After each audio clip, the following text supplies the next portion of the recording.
그러니까 SEC는 이미 이더리움이 리플이 아니라고 했으므로 똑같은 논리를 내세워서 리플을 증권이라고 할 수 없다. 그러므로 이 소송 자체가 무효다. 이렇게 되는 거예요. 그러면은 SEC는 이게 만약에 그래서 리플의 승소로 결론이 나버리면 네. 앞으로 SEC는 다시는 다른 암호화폐에 대해서 이 증권으로 고소할 수 없을지도 모릅니다. 엄청난 이 법리 때문에. 기로에 서 있네요. 그렇죠. 오늘은 SEC가 지금 리플과 소송을 벌이고 있죠. 네. 그 리플이 지금 2020년부터 SEC와 소송을 벌이면서 밀리는 모습도 보이다가 최근에 좀 약간 역전하는 듯한 모습을 보여준 소식이 있었는데요. 네, 뭔가요? 그게 바로 이제 흰먼 연설문이라는 거를 리플 측에 SEC가 제공했다, 이런 뉴스가 최근에 나왔어요. 흰먼이 이제 이더리움과 관련해서 이야기를 했다고 하죠. 맞습니다. 네네. 이제 리플이 결국 이 소송에서 이길 수 있느냐 아니면은 완전히 질 수도 있느냐는 어떤 그 분기점이 될 수도 있는 중요한 문서다, 이렇게만 이해를 하시면 될 것 같아요. 그래서 이 소식이 전해지고 나서 업계에서는 와, 리플이 소송에서 이기는 거 아니냐라는 기대감도 한껏 커졌거든요. 그래서 리플 가격이 올랐을 줄 알았는데 또 그렇게 많이 오르진 않았어요. 아쉽지만. 네, 아쉽네요. 자, 어떤 이야기가 펼쳐질지 너무 궁금한데요. 그럼 저희 이제 바로 시작해볼까요? 네, 안녕하세요. 코인가십 진행을 맡은 디센터 도예리 기자, 샌드뱅크의 백훈종 이사입니다. 네, 이사님, 과연 흰먼 연설 저희가 아까 살짝 얘기했는데 어떤 일이 있었던 건가요? 일단은 윌리엄 흰먼이라고 하는 그 SEC의 전 임원이 2018년에 이더리움에 대해서 이런 얘기를 했다라는 거를 이제 기록해 놓은 연설문이래요. 그 연설문이 그 지금 현재 리플과 SEC의 재판을 주관하고 있는 재판부에서 리플 측에다가 넘겨라, 이런 식으로 이제 결정이 나가지고 드디어 며칠 전이죠. 그 자료를, 흰먼의 연설문이라는 자료를 이제 SEC에서 약간 울며 겨자 먹기로 리플 측에 제공을 했다. 이게 이제 뉴스의 골자입니다. 네, 이 소식이 왜 그렇게 중요한지 많이들 궁금해 하실 텐데 일단 그 소송에 대해서 저희가 간략하게 말씀을 드려볼까요? 좋습니다. 네네. 일단은 2020년에 소송이 처음이 시작이 됐고요. 이제 SEC는 미국의 우리나라로 치면은 뭐 금융이나 아니면은 뭐 금감원 같은 어떤 금융 시장을 관리하는 감독기구이죠.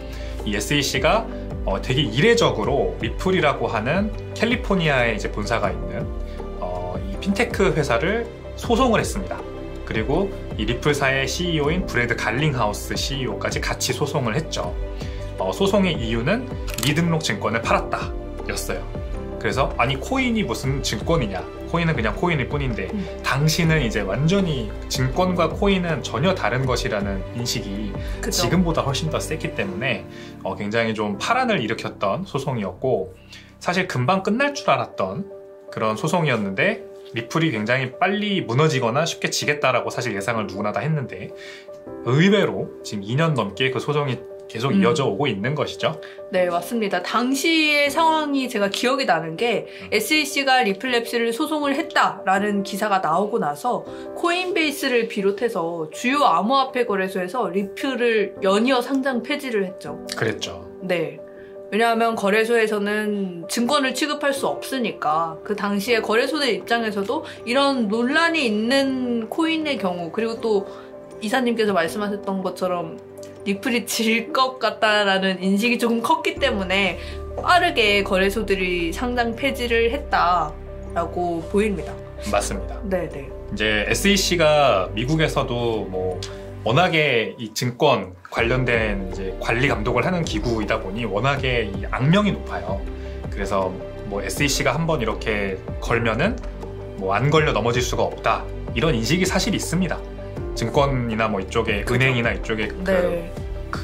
이쪽에서 근무하시는 분들은 뭐 워낙에 잘 알고 계신 사실인데, 이제 SEC가 리플을 갑자기 증권으로 보는 이유가 뭐냐를 이제 지금 와서 생각해 보면 어느 정도 이제 조금은 우리가 뉴스들이 그동안 많이 나왔기 때문에 이해가 좀 되죠. 무슨 내용이냐면 이거를 결국 증권으로 볼 거냐 말 거냐가 이 코인 업계 자체의 어떤 생사의 갈림길에 생사의 갈림길을 결정하는 사건이 될 수 있어요. 이 리플이 증권으로 판명되면 거의 대부분의 코인들이 다 증권으로 판명될 수 있다는 그죠. 전철을 남기는 것이고 네네네. 리플이 아니라고 판명이 나면 또 반대의 결과가 나오는 것이고 그러면은 이제 생각을 해볼 수가 있죠. 만약에 증권이다라고 하면은 지금 모든 거래소들과 이 거래소에 상장되어 있는 코인들은 다 그냥 상폐를 하거나 이제 ICO가 불법으로 판명이 돼서 엄청난 벌금을 내야 될 수 있는 것이고 그게 아니다. 이게 증권이 아니다. 이렇게 판명이 나면은 다른 모든 코인들도 지금 있는 그대로 지금 하던 그대로 이제 계속 할 수 있는 거죠. 네, 할 수 있는 그런 상황이 될 수 있는 겁니다. 네. 저는 사실 이게 현실적으로 가능할까라는 생각이 조금 들었던 게 뭐냐면 만약에 리플이 증권으로 분류가 돼서 많은 암호화폐가 증권에 해당되고 그에 따른 규제를 받아야 된다라고 했을 때 탈중앙화 거래소에서 거래되는 암호화폐는 어떻게 되는 건지 덱스나 디파이에서 거래되는 코인들은 어떻게 되는 거냐? 네. 그걸 어떻게 규제할 수 있을까요? 맞아요. 이제 덱스나 디파이는 엄연히 말하면은 규제 관리 감독을 받지 않는 진짜 인터넷에만 존재하는 소스 코드로만 존재하는 어떤 그런 서비스이기 때문에 거기에서 거래되는 코인들은 현실적으로 입출금을 막는다거나 아니면 상폐를 시킨다거나 이런 거를 제약할 수가 없죠. 강제할 수가 없죠. 네. 근데 요즘 보면은 또 이런 SEC나 관리 감독 기구의 요청에 따라서 KYC를 하는 그 고객의 신원 정보를 다 검사를 하고 이렇게 계정을 만들어주는 디파이나 덱스도 늘어나고 있어요. 그래서 사실 무늬만 디파이고 덱스인 거 아니냐. 그죠. 본사는 다 있고 경영진도 다 있고 있는데 그냥 덱스와 디파이라는 이름만 쓰는 거 아니냐라는 그런 곳들도 좀 있기 때문에 겹치는 영역이 있을 것 같나요. 그러면 이제 저희가 조금 더 다시 이슈로 돌아와서 흰먼 연설에 구체적으로 좀 어떤 내용이 있었던 건가요? 흰먼 연설문을 리플에 제공하라고 명령한 그 이제 연방 법원의 판사가 이 내용을 공개는 하지 말라고 명확하게 이제 요청을 했답니다. 그래서 그 안에 담긴 내용은 아직까지는 비밀리에 붙여져 있는데 이 브래드 갈링하우스 리플 대표가 그 흰먼 연설문을 입수하고 나서 바로 트위터에 이제 관련된 소감을 올렸죠. 그게 이제 무슨 내용이었냐면 SEC의 말을 믿지 마라.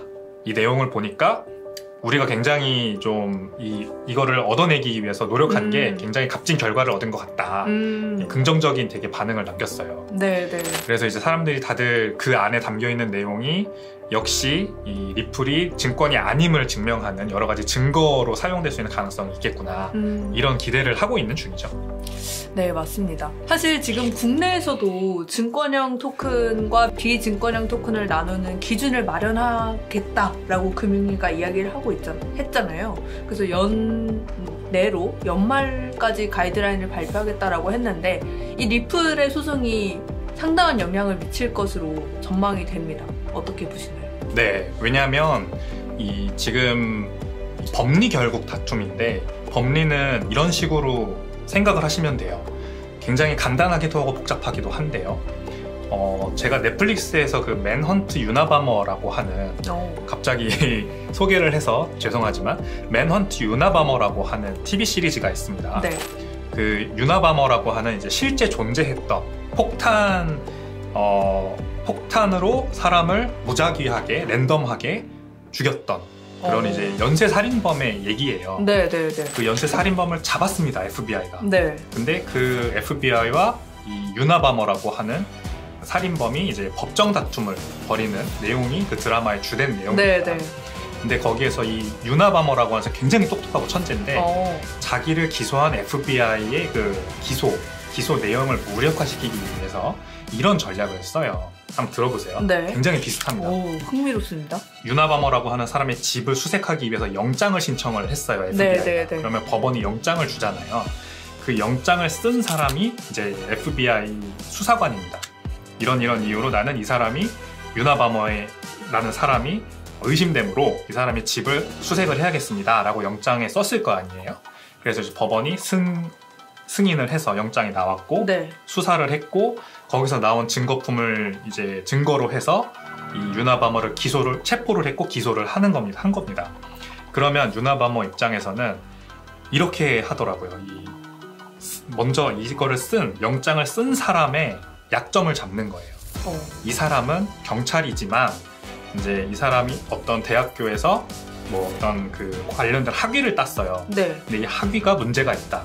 그리고 이 영장에 그래서 담은 네. 내용 자체가 이 뭐라 그럴까, 이 사람이 아직까지 영장을 쓸 만큼 충분한 공신력을 가진 사람이 아닌 사람이 썼으므로 이 영장 자체가 무효다. 아, 영장에 대한 신뢰를 무너뜨리는 전략이네요. 맞아요. 오. 그래서 네네네. 영장이 무효니 자기 집에서 획득한 증거품들도 무효다. 이런 식으로 이제 갑니다. 오, 네네. 리플도 비슷한 이제 법적 논리를 펴고 싶은 거예요. 사실 보면은 네네. 흰먼 연설문에 담긴 내용이 뭔지는 우리가 모르잖아요. 네네. 근데 그 안에 만약에 이더리움이 증권이 아니라고 당시 이제 윌리엄 흰먼 SEC 임원이 밝힌 여러 가지 내용들이 증거로 들어가 있으면요, 이더리움은 증거가 아니다가 팩트가 됩니다. SEC가 인정한 게 팩트가 됩니다. 네.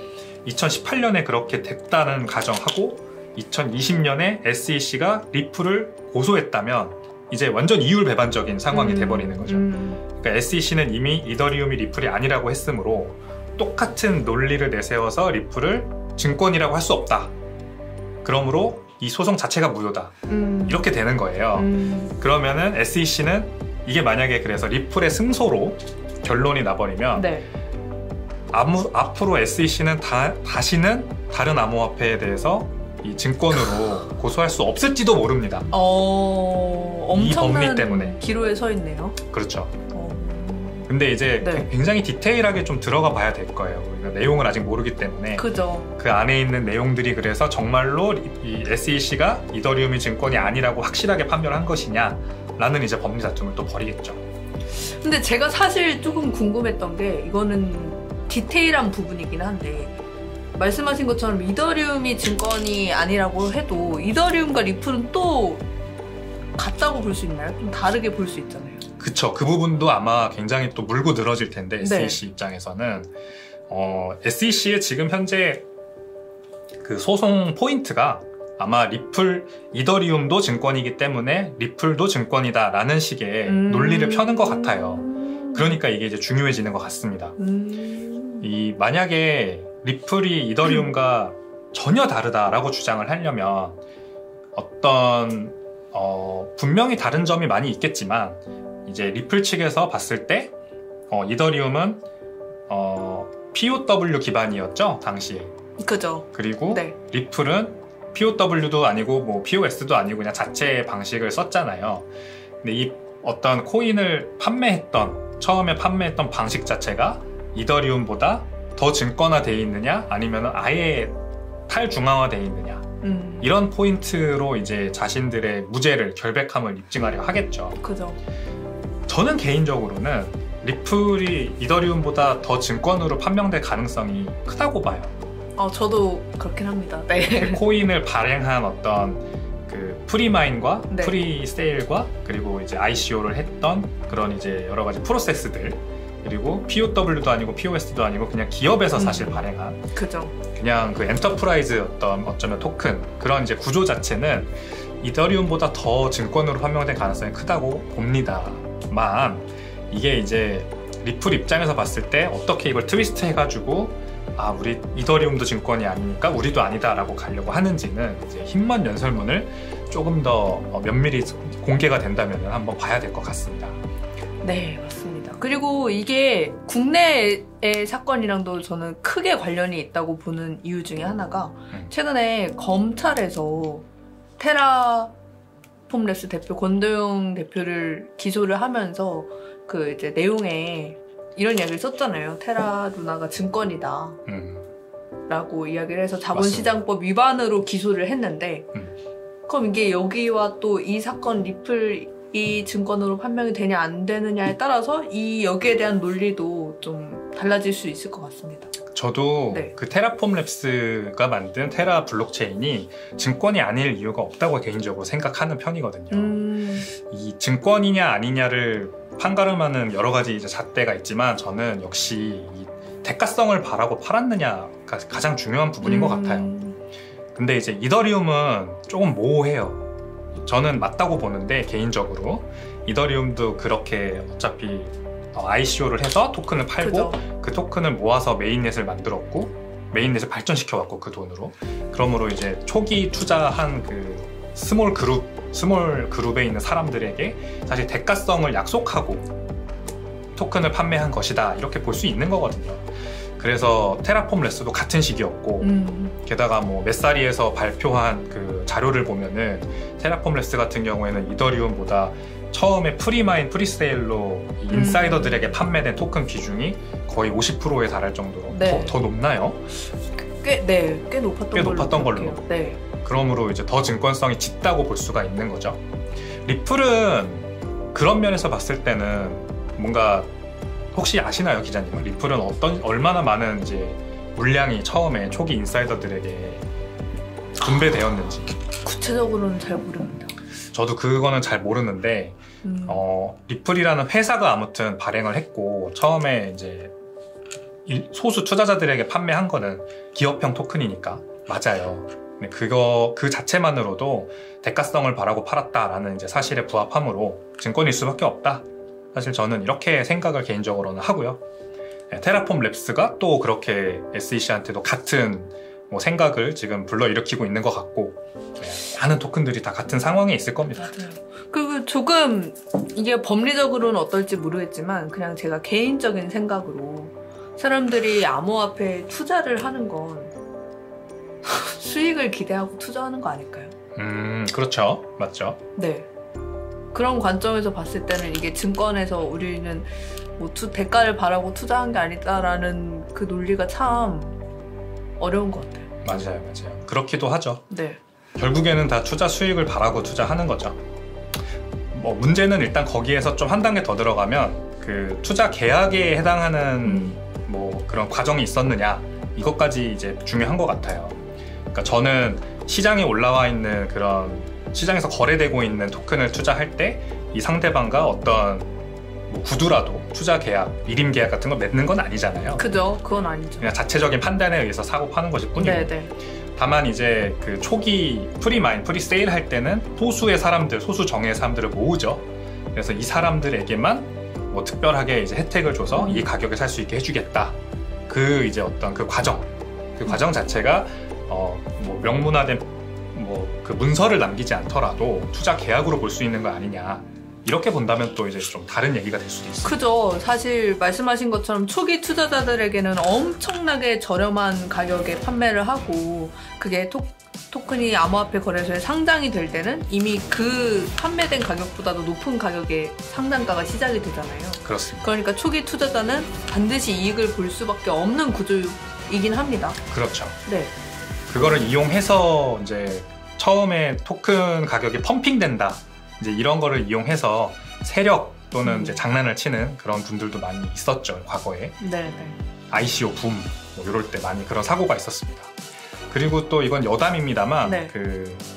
FTX 거래소에 샘 뱅크먼 프리드 같은 사람이 지금 이제 얼마 전에 나온 뉴스를 보니까 FTX는 토큰의 증권성을 자체적으로 판단하는 기준을 만들겠다 하더라고요.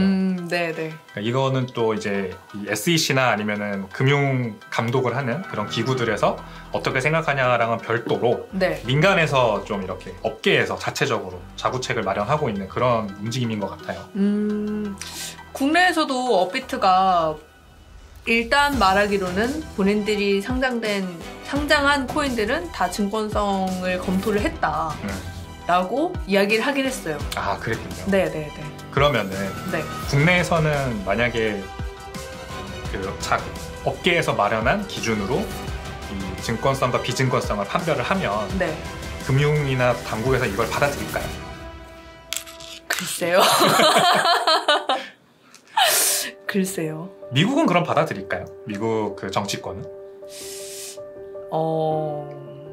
근데 제가 그거에 대해서 뭐 확실하게 말씀드리기는 어렵지만 제가 미국의 의원이 아니기 때문에 그렇죠. 그런데 그런 분위기는 있는 것 같아요. 제가 얼마 전에 예전에 이렇게 메일 같은 걸 보면 코인베이스에서 한번 미국 증권거래소를 엄청 비판하는 글을 자기네 그러니까 회원 고객들한테 다 보낸 거예요. 메일로. 기억납니다. 저도. 네. 그래서 저는 그 메일을 받고 꽤 충격을 받았거든요. 왜냐하면 국내 상황에 대입을 해보면 업비트에서 지금 금융위원회 잘못하고 있다 이러면서 업비트 회원들한테 그런 메일을 보냈다라고 해보세요. 아무래도 좀 상상하기 어렵죠, 우리나라에서는. 상상이 안 되잖아요. 네. 그런데 그만큼 미국에서는 좀 기업들이 자유롭게 본인들의 의견을 개진할 수 있는 환경이다.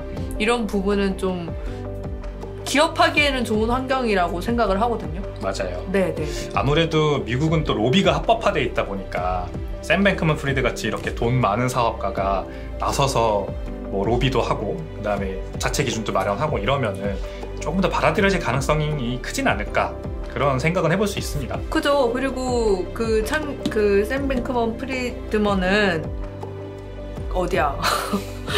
백악관에도 갔었거든요. 아, 그래요? 네, 기사가 나왔어요. 백악관의 그런 정책실장 이런 분들하고 미팅을 했다 이런 이야기가 나올 정도이기 때문에 아마 자체적으로 만든다는 그 내용도 조금은 반영이 될 가능성이 있지 않을까요? 맞아요. 네.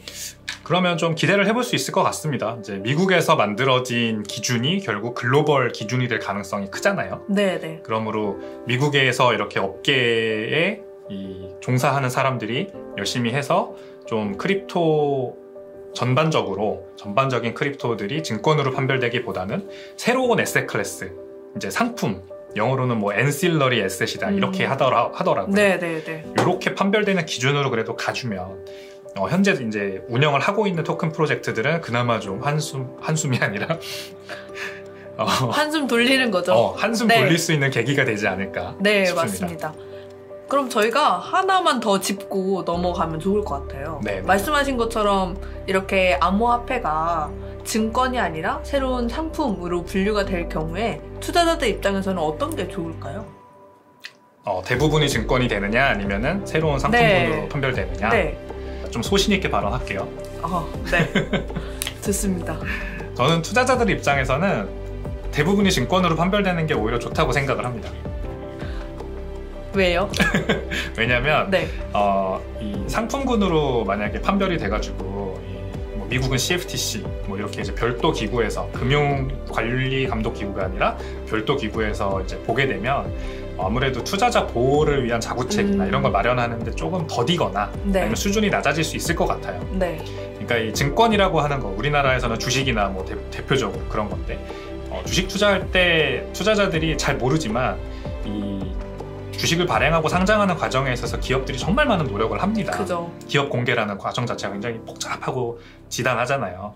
근데 이제 코인 회사들은 이제 물론 스타트업이고 작은 규모라서 그걸 똑같이 따라하기는 어렵겠지만 전혀 그런 쪽에 어떤 노력이나 비용을 들이고 있지 않은 것이 현실이에요. 그러다 보니까 사실 투자자들이 아무거나 이렇게 매수할 수 있고 매도할 수 있는 그런 지금 시장이 형성되는 거잖아요. 네.